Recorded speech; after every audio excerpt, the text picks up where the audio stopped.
I can only lead by example, continue to show them, because at that job, every time we sold a reservation, you put up a flag. My desk would be full of flags every day. They could do the math. They'd say, wow, Joel made $800 today, and I made $80 today. Do what I'm telling you. Some might follow along. It's a minority. But the thing I think is that I found is that when a guy pulls a trigger, puts his ego aside, and does something, I'll use myself as an example, does my program, then they made that decision already, and that's enough to them for them to come in with an open mind. And it doesn't have to be my program. It could be any other program that is built to improve your life. Hey, it's Rocky. Welcome to Richer Soul. Today's guest is Joel Gandara, who is going to share how to make massive changes in 31 days in all areas of your life.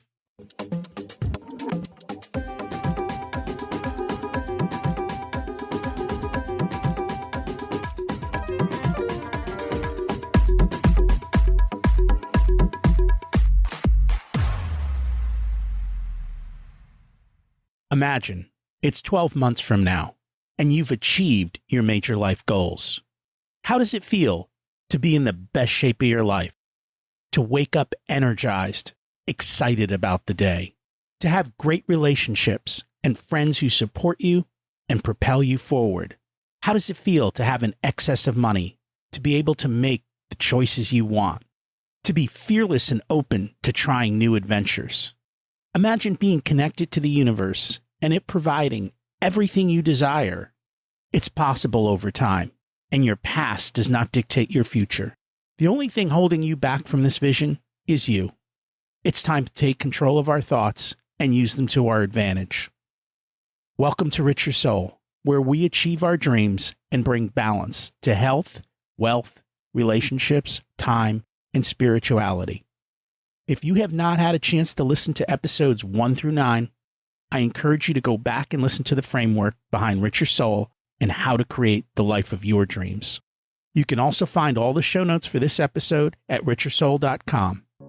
I always love talking to successful people. I also love talking to people who use profit first, and I love talking to successful business owners.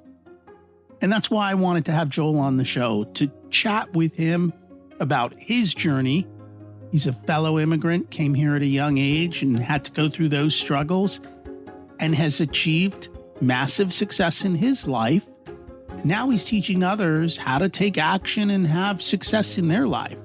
And so I'm always interested in, hey, what's a new system? What's another way people are doing things? And what was their journey like? Plus, it's great to meet other business owners who are doing what he does. Joel is a life and business coach dedicated to empowering men to be the best version of themselves. He's got his own unique approach, and he helps men achieve goals, unlock potential, and find fulfillment both in their personal and in their professional lives.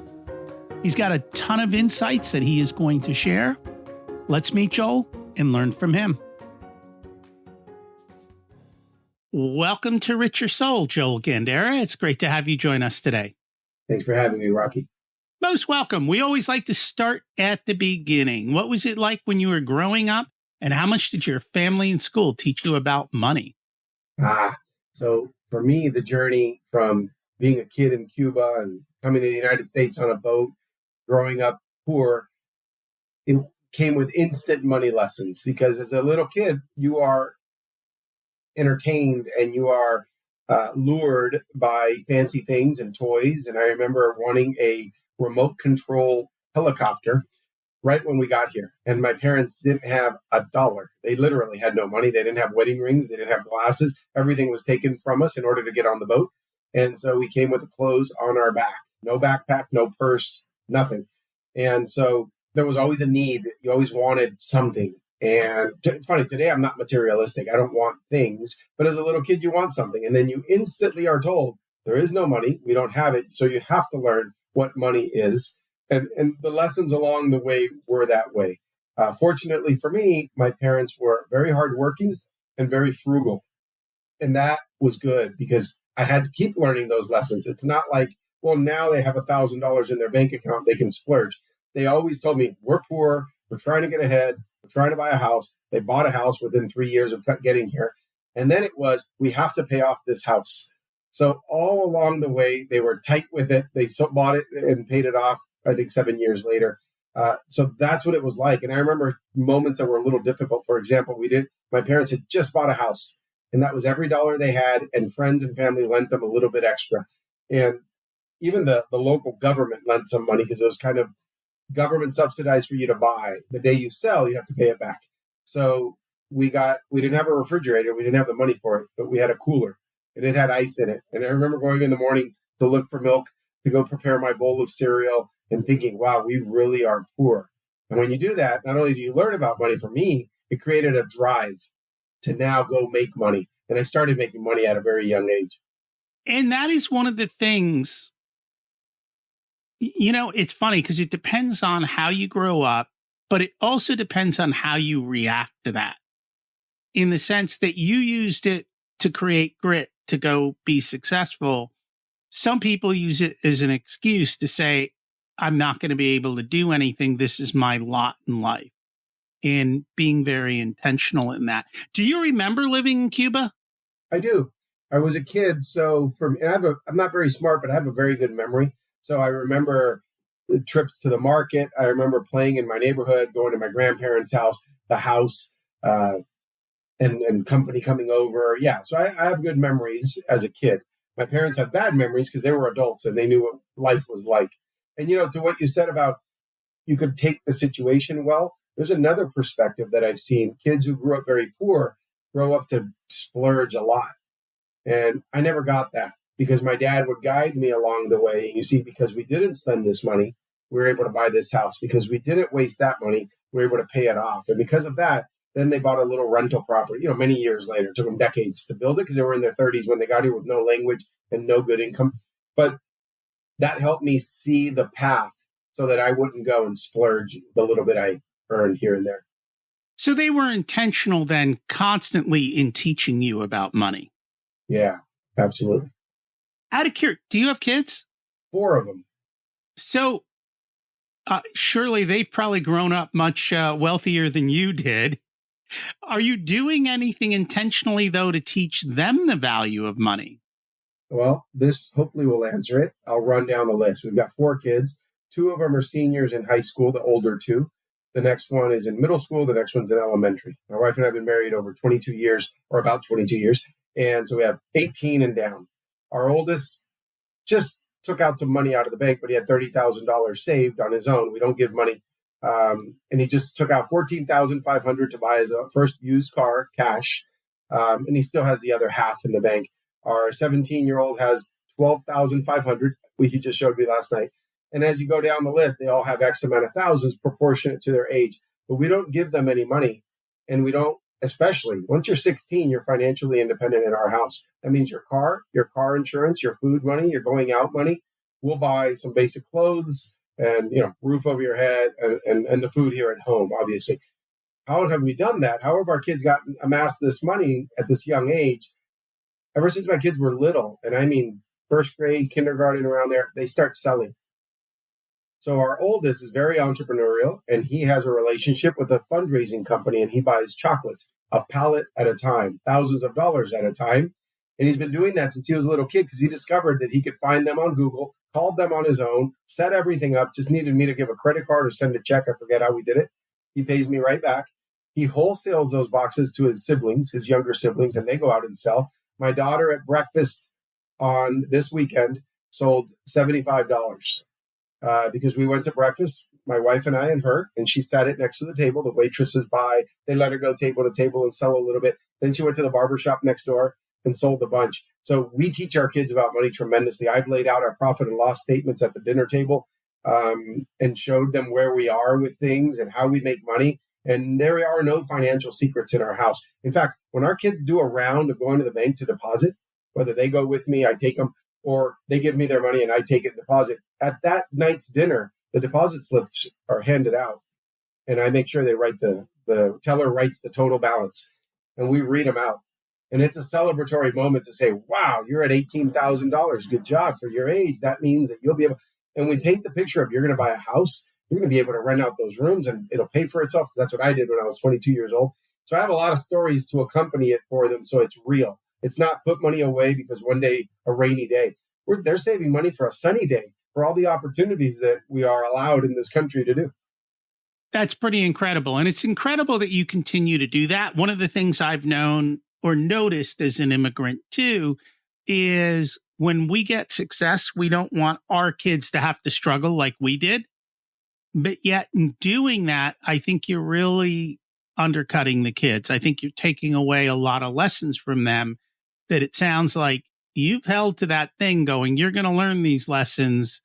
And we've done much the same thing. Absolutely. That's the way to do it. Look, I don't want to shelter my children from a little bit of knee scraping and a little bit of suffering, because if I'm about to fall off a bicycle and a magical angel holds me every time from hitting my knee, I'll never learn to ride properly. I need to scrape my knee a couple of times and go, that's not going to work. I got to figure something out. 2 weekends ago, it was during the weekend in the evening. My day was done. I was in my sauna in my garage, and my son called me, my 17-year-old, to tell me that he was on a date and that he's stranded. The car won't start. It's my wife's car. And I said, by any chance, because there should be no reason for that happening, by any chance, do you have the radio on and the car off or something, or the lights on? And he says, oh yeah, after dinner, we sat in the car and the car wasn't on, but I had the radio on and the lights were on. If I would have gotten in my car, which I could do, and drive over there, he would not have learned a lesson. So I said, check the trunk and see if mom has any jumper cables. And she did. And now find someone in that shopping center. Find somebody who'll go pull up next to you and do that. And he did. And he said it was the nicest guy. And he showed me how to do it. He explained to me that the guy asked him, what'd you do? Leave the lights on? And he said, yeah. So now he had to tell 2 grown men that he made the stupid decision. My son will never do that again. He's going to turn the car off, learn the lessons early. Absolutely. That's cool. And it's good that you force him to make those choices and learn how, the kids now say, I'm learning to adult when they're in their mid-20s, right? Your kids are learning at 17 how to deal with life. And, it's funny because when my kids were at that age, they'd look at me and complain about stuff. But the moment they left home and they went to college, they realized what the differential was between them and everyone else from the standpoint of just knowing how to shop, how to cook, how to take care of themselves, and how to do all of that stuff. My daughter went to school in New York City, so it's, that's a big shift. And they did not have meal plans. They were living in apartments. They had to live on their own in New York City, and coming from a small town, big shift, but no problems. It's good that you did that. Yeah, it's a gift. I think one of the biggest gifts we can give them is independence. And that's not luck. You have to work at it over time. My son is 18 years old, my oldest. In between junior and senior year of high school, just recently, he went to boot camp. He's a U.S. soldier now, even though he's still in high school. He's a senior. He's a sharpshooter with a pin on his chest. Very proud of him. And he serves 1 weekend a month already, even though he hasn't graduated high school. But when he was 18 years old, when he turned 18, he was at boot camp. And he wrote in one of the letters, Dad, since I was a little boy, you told me when I turned 18, I have to start paying $200 a month in rent. But I'm going to be here for the whole first month. Do I still have to pay it? And I wrote him back and said, no, you pay it the following month when you're actually here. Well, that's the last time we talked about it. And on that day, the first of the month, I received it. When I got up in the morning, I looked at my phone and it had a Zelle notification that Ryan Gandara had sent me $200. He programmed it. And here's the thing. You might think, wow, that's really mean. It's one of the biggest senses of pride that he has. I heard him telling his sister the other day, well, just so you know, I'm a grown man. I actually pay rent here. And he used that as, that's how he brags that he gets to participate in adult activities like that. Congratulations. Thank you. You made a comment earlier that kind of slipped out. You said I'm not very smart. It doesn't sound like that's true. I make good choices, I think. I'm not a genius. there's only so many geniuses. And I'll be honest, most geniuses don't know how to run a business or make money, I guess, right? Right, right. They Well, sit in I like to laboratories. encourage people that if a poor immigrant who failed school when he got here because he didn't know the language and grew up in poverty in a very bad neighborhood, made some bad decisions growing up, learned some lessons, and could still become a multimillionaire, retire early, have a beautiful life, then anybody could do this. That is very true. And it's the same thing that I mean, I had a different upbringing, but the same similar concepts that, yeah, look, this isn't as hard as you think it is. I was always, I always struggled to understand why people had so much trouble with money. And it wasn't until I was much older that I realized that people don't talk about money at home. And if they do, it's usually screaming and yelling. School doesn't teach money, right? And I have a Bachelor of Science in Economics and an MBA. We didn't learn anything about wealth building. It's just life. And it's no wonder so many people struggle. And then you put all the emotional stuff and the taboo, and you've got yourself a mess. And then when you don't get taught that and you make poor financial decisions, as is to be expected, then you get placed in life in scenarios that are not good. So your two choices, right? You have no money, you're late on bills and all these things. Now your two choices are bad. I like making good decisions so that my two choices are now good or better. So unfortunately, that's where people find themselves. Was there a point where you shifted? You said, you grew up in a poor neighborhood, you made some bad decisions. Was there something that caused the shift towards the positive side? Yeah. So I always worked hard. I started buying my own toys in fourth grade. I had a $50 month in fourth grade with profit on trading cards. And I bought myself a big transformer robot that cost me $50 with the biggest, nicest one. And so that I knew how to make money, but I didn't have role models. My parents did not know how to make money. They knew how to go to work and just pay the bills and save money. My neighborhood was very bad. Probably the best money maker was a drug dealer on the corner. And I never sold drugs, but I wanted to get ahead. And my part-time job, since I was 15 years old, I've been working since I was 12, off and on, whenever I could get something. But at 15, I got my first job that I went every day to work after school. I made $4.25 an hour. It was very hard to get ahead, making $4.25 an hour. So I discovered something at the shoe store that I was now working at, and I was 17 years old. I had a friend come in, and I handed him a few pairs of shoes, and he took them out illegally. I was stealing them. He was walking out with them, and I, as a sales rep, was doing that. Well, I turned 18, never got caught. It was 17 days after my 18th birthday. I got caught doing that with a friend, and I got arrested. And I have parents who are not about that. When they came to visit me, I said, "Please help me get out of here." And they said, "You're on your own." That was a wake-up call. I've never stolen anything since I was 17 days after my 18th birthday. And one more thing happened. I said, "I'll never steal anything, but I do have another gig. I'm loaning money with interest." At that point, I was 18 years old. I was a senior in high school, started doing it. It was going well. Someone didn't pay me. So that same guy that I got in trouble with, the friend with the shoes, him and I went to pay a visit to the guy who wasn't paying me. And my friend broke his car window to send a message that you weren't paying Joel, you better pay Joel. We got caught. I was now 19 years old. I got in trouble twice doing stupid things to make money. Well, I don't think I've taken a stop sign since then, since I was 19, 30 years ago now. So those were pivotal moments, especially that second one. I put my head down. I started working like an animal, and I made a goal, and it really worked. I said, at 22 years old, I will buy my first house. My brother bought one at 23 to get out of our parents' house, so I wanted to beat him. And at 22 years old, about 3 months before I turned 23, I bought my first house, kept the master bedroom for myself, rented out the other 2 rooms that paid my mortgage. And I did that. And the next year I bought another house, the next one, another. So I got up to 4 houses. I was 25 years old, doing pretty good. But with all up and down stories, 2008 hit and I lost a lot. But anyway, yeah, that was a turning point for me, hitting rock bottom. Had my parents bailed me out, I wouldn't be where I am today. They said, "You're on your own." And I guess that's why you treat your kids the way you do. Yeah. And I also told my oldest boys about this happening, what I did to myself, getting in trouble like that, because I want them to avoid that. And I've also taught them how to make money. They know how to. My son called me from school today and said, I've made $80 in commissions today during his lunchtime. And it's because a cousin of his he's older, owns a company selling drywall.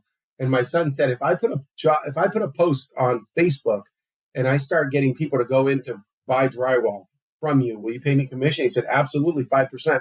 So my son's been hitting 80, 90, $120 days while he's in high school because he just puts a post and he texts back and forth with the people, gives them the address, tells them to go in, and he's earning 5% on drywall sales. I don't want them to fall down the bad decisions I made. I show them where the opportunities are. Now they know how to find them on their own. That's nice. And I think that's another thing. I think if people learned how to make money on their own, they would have a lot more freedom to make the choices they choose to make instead of picking opportunities that don't suit them or because they have to or because that's all that's available to me. But clearly, if a bunch of immigrants can come here like you and I and have millions of dollars, then why can't you? And that's Right. kind of always been the thought process. I think it's what you said. It's kind of the conversations. It's with your parents being open about money. It's not out here. And money's a taboo. For some reason in the United States, it's so taboo. I don't have an issue with money. I like talking about it. I love making it. I love having it. And I don't like spending it. Honestly, I like buying a nice house in a nice neighborhood. I don't like going crazy with money. But I don't think there's anything wrong with it because my definition of money, every dollar to me is a freedom point. Every point that I've amassed and that I planted like a tree that keeps making me passive income gives me freedom. I don't have to worry about my kids growing up in that bad neighborhood I grew up because we all have freedom thanks to the money. It is. It gives you the ability to make choices. And that's really what it comes down to. I noticed you've spent a lot of money on developing yourself and in self-development. When did that start? So interesting. Let's see. I've never thought of when it started. I know that I was reading a lot of books, and that started in about 2008. I read The Secret, and that book got me thinking really positively and moving in the right direction. In fact, I want to say that I can't credit one book for everything, but that book got me on a path where within 8 years, I went from maybe making under 100,000 for sure to making over $1 million a year. Net profit, my earnings, not with partners, just my own. And it was from starting to think positively and seeing some benefits to that. And then that led to the next book and the next book. And so reading a lot and then going to events and seminars, joining Entrepreneurs Organization, which, has a sizable fee to be a member. I've easily spent, I don't know, $250,000 on self-improvement. And now once you get into it, you can never stop. You want to keep learning. My steady small expense are books. When I do Audible books, I'll go for a walk, a jog, a bike ride, and I'll listen to books and really enjoy that. Yeah, there's some books I listen to, and then there are some books I want paper. Sure. Certain books I think I got to hold in my hand. Certain books I'm okay with. And you got to do what works for you. Everyone's different, and that's right. What I've learned. Figure out what works for you, do it, and then go make it happen. Yeah, and it's not just to listen to a book to listen to it. That's similar to procrastinating. If you just want to hear 1,000 books, I take action from every book that I read. Otherwise, it wasn't a win for me. Everybody wants a nugget. Sure, a mental nugget that got you to think differently. That's fantastic. But if I could apply it into an action that I could start taking right away, to me, that's a very valuable book or seminar or coaching experience or whatever it is that I did that day for improvement. Nice. So speaking of books, you wrote a book. What inspired you to write the book, 31 Days to Becoming a Better Man? Yeah, so this wasn't a business attempt or anything. I had my apparel company, my warehouse fulfillment company. Everything was going great. And I found a book that a friend recommended, and it was a challenge book. And I did it on my own, and I did all the days. If it said to do jumping jacks, I did them. If it said to write a letter, I wrote it. I did everything. I found a lot of benefit to it. And I offered that book to lend it to a friend. And he said, a vendor of mine. And I lent it to him. And months later, I asked him if he did it. And he said, no, I haven't done it yet. Months later, still hadn't done it. A year later, I asked him for the book back. And he says, no, I don't remember you lending me any book. Well, that's weird because I know I lent it to you. A few years later, he called me and said, hey, I'm moving out and I found that book you were talking about. You did lend it to me. I went and picked it up. He wasn't able to bring it to me. So I drove over to pick it up. And as he handed it to me, I said, did you ever do the book? He goes, no, never got around to it. And that upset me so much because it brought so much benefit to my life. And I know that this person would have greatly benefited from doing it. That as I'm driving home, I'm one to take action. I'm not one to sulk. I can't believe he did that. I need to tell more people to do things like this. So before I got home, I had, 18, 20 guys on board. We picked a start date. They all went to go buy the book. I sent them a link and they did it. We all did it together and we formed this group. And then as we were doing it, some of those were former coaching clients of mine. They all said, why don't you write a book? Because on the finance day, on the health day, your lessons are better. And they convinced me. I wrote a book and now it's an actual business. Now 24 guys at a time go through with me for 31 days. And it's to do that, to become a better man. And what do we work on? Relationships with whomever is in your life, your health, your discipline, your decision-making, your finances, the food you eat. And that's what we do. We go through. And so I wrote it because a bunch of guys said, I like the lessons you've taught us in the past. You write it. And it was a great opportunity. And every day I'm grateful that I listened to them and it worked out. Those sound like the same tenets we talk about here on the podcast week after week. Excellent. Then I'm a good guest for this. You're a perfect guest for this. My question, though, is how much can you change in 31 days? If you asked me that 2 years ago, I'd say probably not. Probably just a minor change. Look, nobody has to take my word for it. I've got testimonials on my site. I can get 20 guys on a call in a drop of a hat who will say, yes, this changed my life. When you take 31 days, and it usually starts happening around day 7, people say something's happening. I don't know what it is. We don't have an introspective world. We're receiving noise from everywhere, stress, adrenaline. We're worried. We're anxious. We're listening to the news. We're going down a bad path. And all of a sudden, you're going to take 20 minutes to 30 minutes a day to focus on you in a quiet place. Something starts happening. And then once you start getting it, and then you're doing it in a group with a bunch of other guys who are also doing it, who came into the program saying they had all these challenges, and all of a sudden these challenges are starting to look smaller and they feel more confident. So I see it working every single day. This stuff really, really works. So out of curiosity, is it something different that you talk about in the book when it comes to these different areas and focuses, or is it what's more commonly known out there? Do you think there is something different, or is it just doing it? Yeah. So my reading in my book, every day you read one chapter. You read day 1, then you read day 2, but you don't read ahead. And there's only 3 to 5 minutes of reading a day. That's it. I have no groundbreaking inventions. All I've done is put together 31 lessons that have changed my life. And by doing them consecutively day after day, look, there's a physical element to it. You got to do push-ups every day, or you got to do air squats. We alternate. And you have that consistency. You say, you know what? It's 11 o'clock at night. I'm ready for bed. Oh, I didn't do my push-ups for today. And you get out of bed and you go do them. I did not invent the push-up, but I invented the bringing all these different lessons together and the discipline and the camaraderie and the brotherhood and accountability that we form in the group, that over and over, these guys are telling me that this is changing their life. Look, here's how impactful it was. We had an event at my house after a few classes were finished, and guys either lived near me locally or some flew in, and I met a lot of wives. And a couple things stuck out at me. One said, I want to thank you because you just gave me back the man that I married 20 years ago. I hadn't seen this man in the last 20 years. This guy spent $200 on my program. That's it. And $20 on a book. And he did the work for 31 days. And she's saying, this is the man, the one who I was excited about, who was excited about life, and he's back.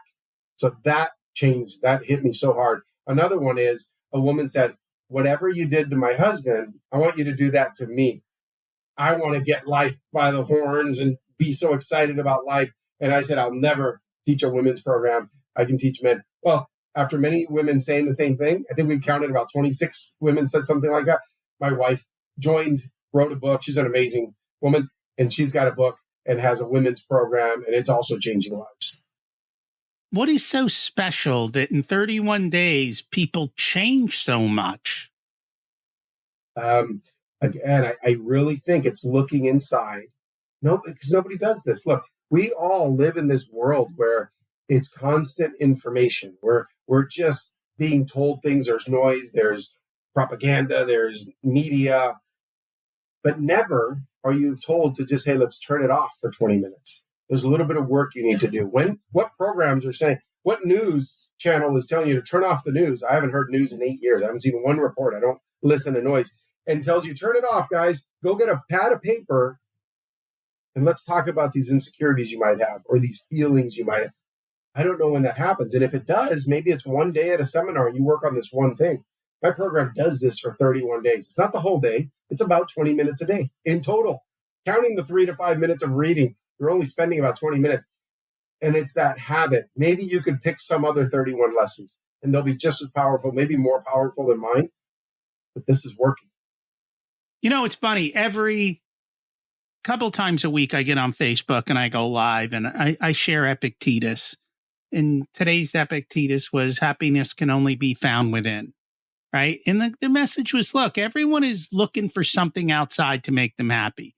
Fancy car, fancy house, fancy clothes, whatever. I'm like, none of that's going to make you happy.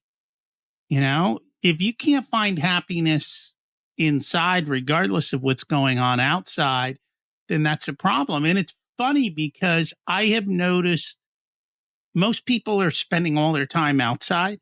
They're on social media or they're looking everywhere but within for the answers. And they're following somebody else's plan or trying to be somebody else or none of that. Instead of saying, hey, I'm amazed at how many people don't define their own life plan and work on what it is that they want. And you start telling people to do this and a lot of them are just taken aback, they're scared of it, which is like, seriously?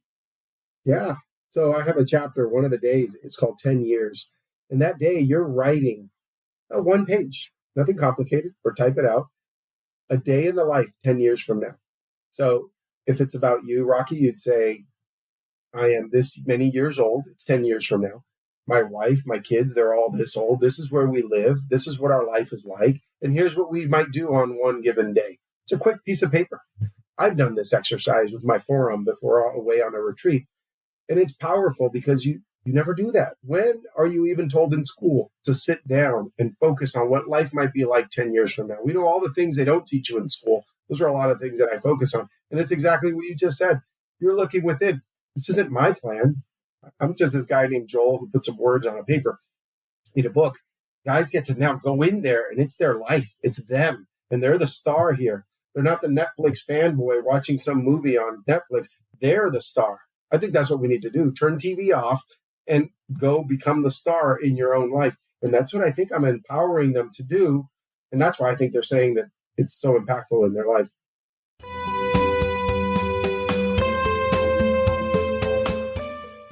Today's episode is sponsored by Profit Answer Man Podcast.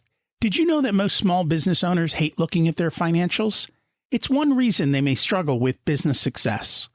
The Profit Answer Man podcast helps them ensure they are profitable and can pay their employees and weather the storms we all have to face. It's built on the Profit First methodology of pay yourself first. The Profit Answer Man podcast is a must listen to for every small business owner and anyone who wants to help them survive and thrive. Check it out on your favorite listening platform.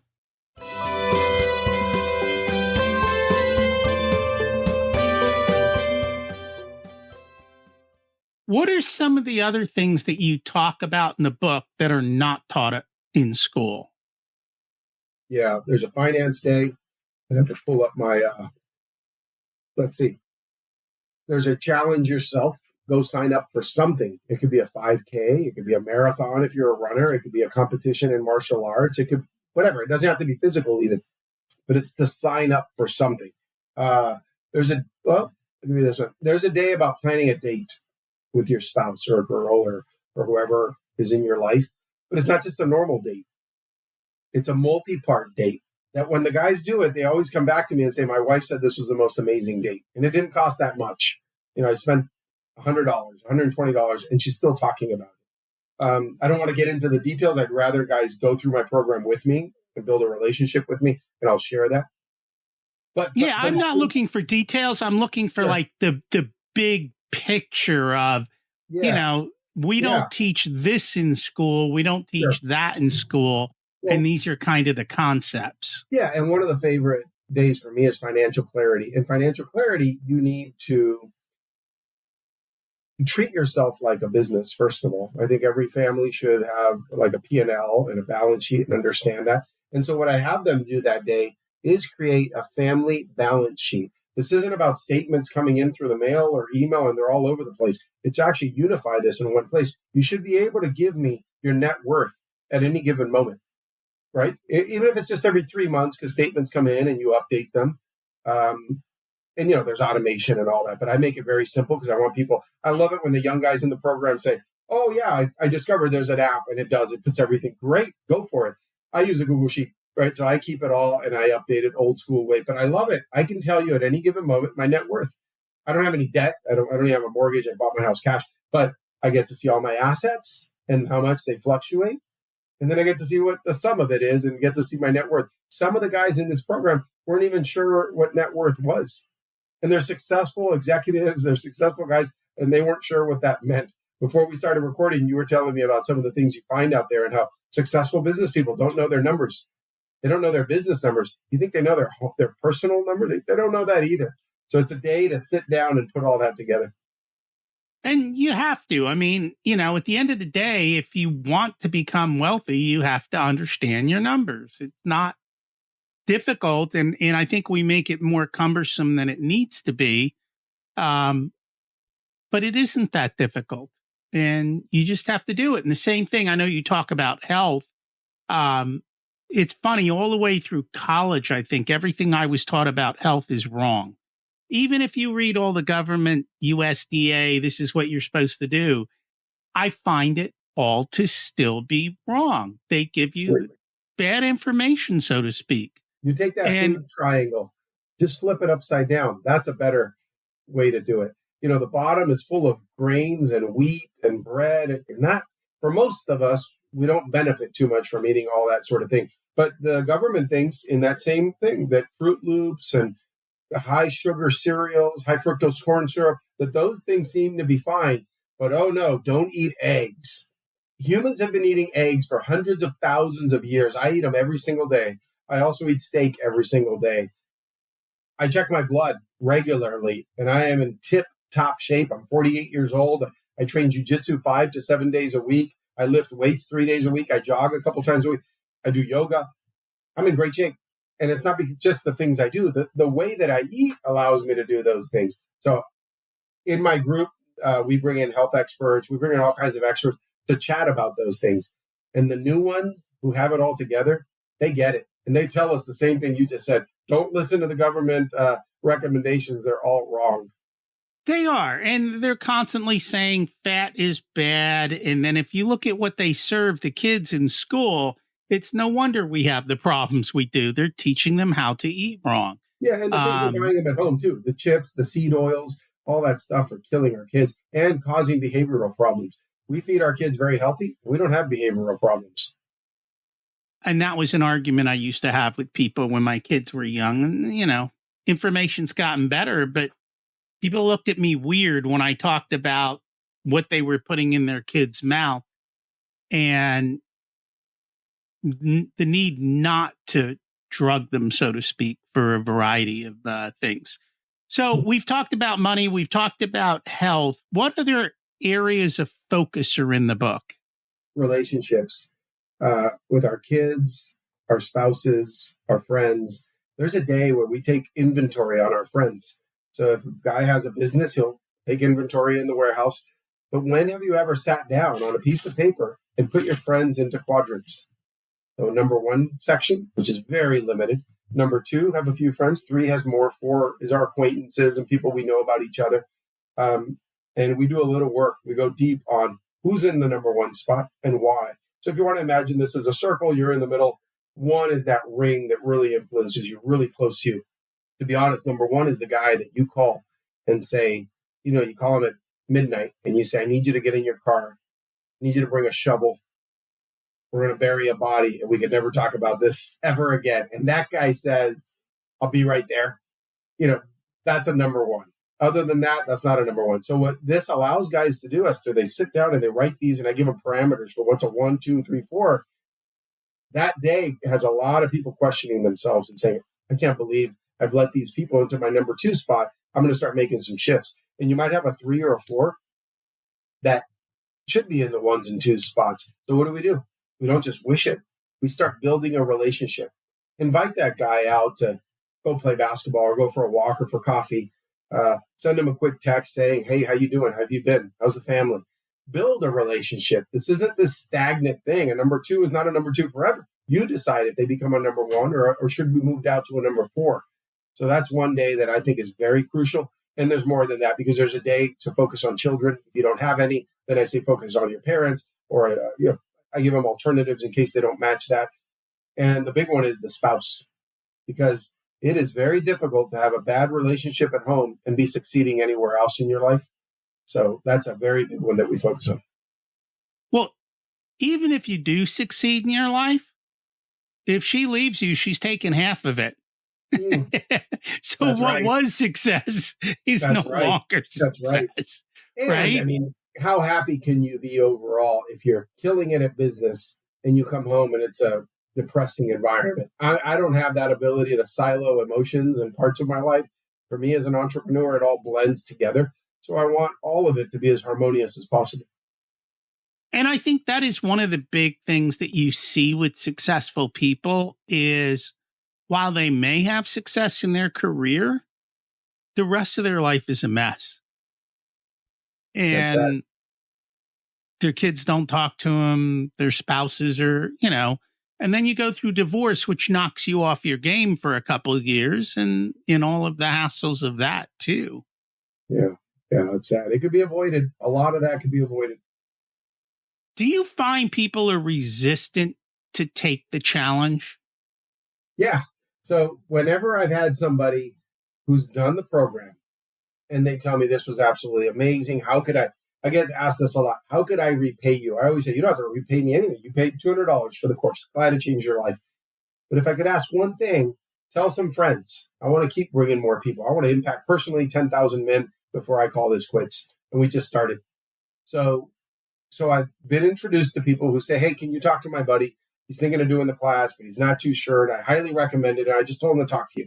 So I've had some of these phone calls. And the number one excuse, they're all excuses, is, look, I just don't have time. And I remember one man who told me that. And he explained, and I usually can call out BS and find excuses. But when he told me what his day is like, I go, man, you really don't have time. You really are busy. If everything you're telling me is how it is, I don't think you can do it. Surprise, surprise, he signed up. That day I saw the email come in. So-and-so just signed up. He's in your next class. Okay. That man, till this day, every time I talk to him, says, I was mistaken. I thought I didn't have time. We have a day on being efficient and effective. I ran a company that made me 7 figures net profit, and I was working 4 hours a week. How? I developed systems. I have a team in India that wrote all the technology that automated everything that we do. I had in one glance on my phone, I could see sales. I could see how our warehouse is doing. I could see every website of the 14 websites we had. I could see everything at a glance. And I didn't have to be there. I didn't have to stress over. I didn't have to ask stupid questions. I could see all the data. We programmed all of that. That's being effective, I think, because I got right to it, and it's very efficient. We ran a warehouse, and we wrote code for software that ran our warehouse and told people where to go, what to pick. Early on, when most weren't doing this, people were still using paper, and we were scanning and being way more efficient. So that day, we focused on that, on how to be more efficient with your time and be a little more proud of your time and not say, yeah, every time everyone tells me to do something, I'm going to go run and do it. No, I have this time to work out. I give myself 25 minutes as an example this morning. I'm going to work out and I'm going to push it through. But it's not 25 minutes of doing a couple of sets and then playing with my phone and then doing 2 more sets and then goofing around. No, I'm going to be effective in the moment that I am doing that thing. And all of a sudden, the day feels longer and you have more things to do. It's funny. My buddy at the gym is always mad when people are on their phone. He's like, "You're holding up the equipment. Get to That's right. moving." That's They're right. like, "We're working on it." No, you're not working on it. You're looking at your phone. And it's amazing how much time gets wasted. Yeah, you want to save time? Do that chest workout. And then if you can, go switch and do the legs while your chest is resting. Go do that other thing. And in 12, I've had the best workouts in 12 minutes. I brought men to my house. I have a full gym here. And we've done these workouts in 12 minutes and they're beat and they go, this was amazing. It was 12 minutes. Everybody's got 12 minutes. Well, and I learned that early on is the alternating set. So while I'm resting on this body part, I'm working on that body part. So I do that constantly to go back and forth and to be able to do that. And you can get your sets done relatively quickly and you move along. And no excuses. Life is pretty simple. For whatever reason, doing simple is hard for most people. Yeah, we all know what to do. You want to lose weight? Do this. You want to have more money? Do that. You want to follow the people who know how to follow them? Just do what they tell you. Look, I had a job selling cruises when I was in my 20s. It was my last job. And my first month, I hit their prized Century Club. If you could sell 100 reservations. This is a cold calling center. It was aggressive calling. It was hard. And my first month, I hit that. And it put me in the top 20 out of 550 people. And it was my second month I did that. And people kept coming up to me and saying, how are you getting so many bookings? How are you doing this? And I would tell them the formula. So here's what I say when I call. As I'm talking to them, I'm writing them a beautiful handwritten card, putting some business cards in there. I'm putting it in, I'm mailing it. And then I'm putting the reminder 3 days later. By then they should have gotten my letter in the mail. And then I'm calling them and now they're a warm lead. They're my friend. And you got to do this. And the cards are supplied by the cruise line for free. Your business cards, your mail, your stamps, everything. And then I'd look over the next day after I guided that person and gave them my experience. And I'd look over because at the end of the day on the desk, you could see how many letters they mailed. I'd always have an 1 or 2 inch stack of letters I mailed. They wouldn't have any, or they'd have one. And the next day they'd come again. I don't know. It's not working. And I'd say, I don't see any letters. You're not sending. Yeah, you're right. I'm not sending the letters. And then I think, okay, great. I got through to them. The next day, no letters.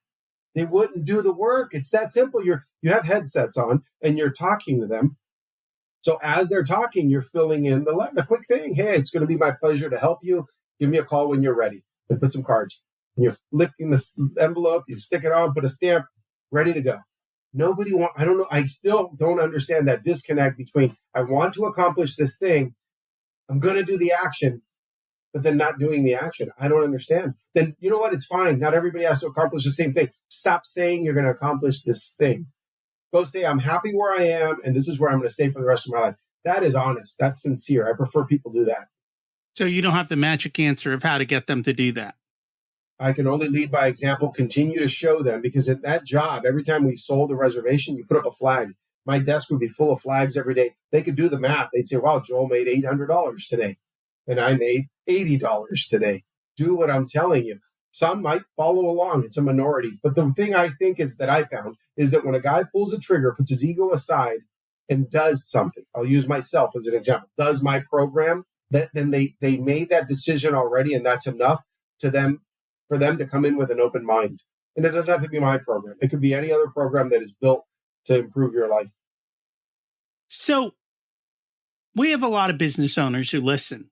And one of the biggest complaints I hear from my clients is getting their people to do what they're supposed to do or what they say they're going to do. How did you deal with that? You built the company. You were highly successful. How were you able to run it on 4 hours? Mm-hmm. So we built systems in place where everything happened. We were designing. We had 21 brands of underwear, swimwear, athletic apparel. This is designer stuff, expensive. We would design it, approve it, produce it, photograph it, load it onto Amazon, eBay, Walmart.com, all of our 14 websites, and ship all day. Thousands of pieces every single day we shipped. 5 to 6 days a week we were shipping. We did all that because it was a system. There was no person in my organization could say, nope, I'm going to do it this other way. The system works this one way. When the samples are produced by our designer comes up with them. Our sample makers made the samples. These are all steps, right? So the next step is the samples got sent to our office. They got approved. How did they get approved? Hey, you've got 24 hours to the employee that I had to 24 hours to go through that spreadsheet and just see if the products are in line with what we offer and the prices are in line. Honestly, that's a 15-minute job. But when it comes in, boom, look at it and approve it. It's approved. Well, we now have to have copy written to describe the products. Production begins. Our team overseas would level everything out, but it was just everything that we did was a process. You couldn't break it. When our guys were picking orders in our fulfillment center, the tablet would tell them where to go. The guy can't say, well, I'm going to go somewhere else. No, the next order you're going to pick is here in this location. Go to that location, open the box, scan the product. Until you do that, it will not give you the next command. Oh, by the way, the clock's ticking. We would measure performance on how many productive scans you have per hour or per minute, per time. And we could see who are the best employees. So we prize those best employees, and we can let go of the ones who just weren't up to speed. Before we had that technology, you could have asked me of our 5 full-time people picking orders, who's the best one? And this actually happened. I thought it was this kid. I go, he's the best one. He's always busy. He's running around. Guess what? Once we started measuring by scanning, because we put in technology years ago, he was the worst one. And because we put in that technology, we didn't need him anymore. And it was perfect because we saw it on the board. We said, well, he's the fastest. I didn't know that. He's the second fastest, third. This guy's the weakest. I thought he was the best because he was a good small talker with me. He would shuffle papers a lot. That was the best feeling when I got to let him go. And I got him hired at another company because we chose really good people so that when our worst ones were still good. So I got a friend to hire him and he worked with him for years.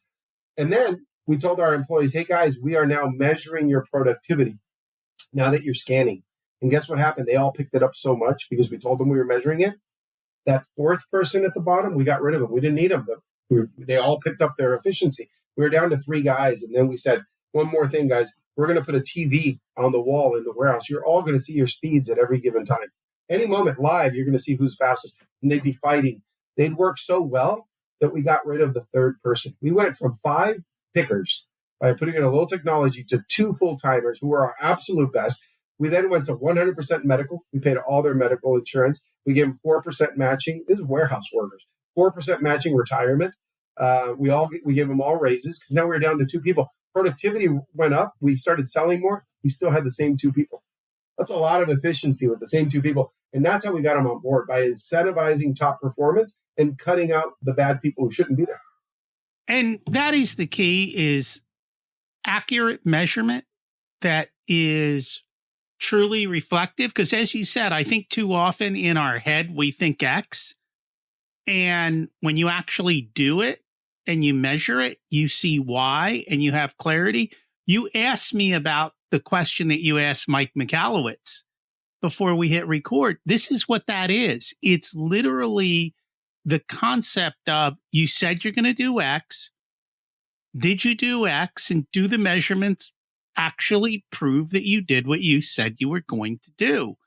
And you can be disciplined, but the numbers don't lie. And for most businesses, everything comes down to numbers. And the better you can measure it, and everyone has a number that they are clear on and they can see their progress on, and they can compare to others, then it becomes much, much easier to measure and to compare to others. Yeah, you're not going to make decisions on murky data. You need clear numbers, and with those clear numbers, you make very good decisions. Imagine your competitor making those clear decisions, and you're kind of confused. You're going to get beat every day. But if it's the other way around, I felt like we were leading that charge on that clarity. And it doesn't take a genius to make good decisions when the data is very clear. And I think some of my competitors, because by the way, I bought 14 of them before I rolled it all up and sold my company, they weren't anywhere near making good decisions based on data. They made emotional decisions. They made confused decisions. And that was all to my advantage.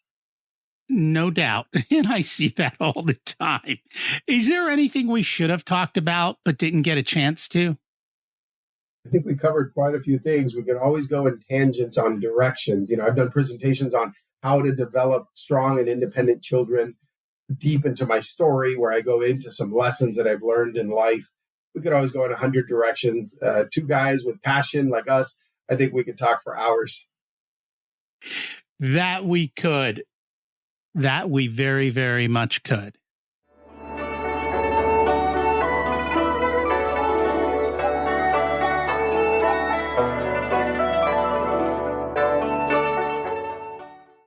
It's time to learn the secrets of life. What's your secret to living an abundant life?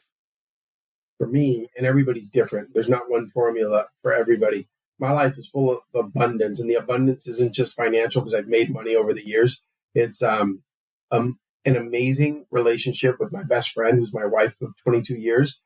We're on the same page. We go on dates all the time.